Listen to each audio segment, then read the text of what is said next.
Hey guys, welcome back to another episode. In this following tutorial, I'm going to show you the ways to download House Flipper on PC or laptop. So it is a very simple procedure. What you have to do is, first of all, you have to go ahead and install Steam on your device. So for that case, open up a browser and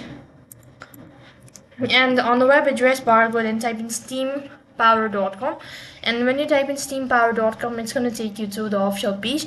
So basically what you have to do is you have to go ahead and install Steam first of all, and through Steam you could go ahead and install the House Flipper on your PC. So basically now it's a very simple process to install Steam on your device. You have to press the install button when you're on the official site and run the installation program and all that, and go ahead and create your account. When you're done creating your account, head back to your home page and go ahead and press on your store. So after that you'll be taken to this page, and right on this page you have to go ahead and look that you wish to install. Since we are looking for House Flipper, go ahead and press on the game when you actually go and locate it, and right on this page you'll have all the information and trailer and all that. So go through it, and if you wish to go ahead and proceed on to the installation program, click on add to cart.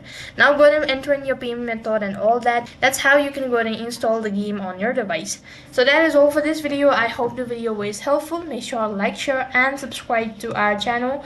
Thank you for watching. See you in the next video.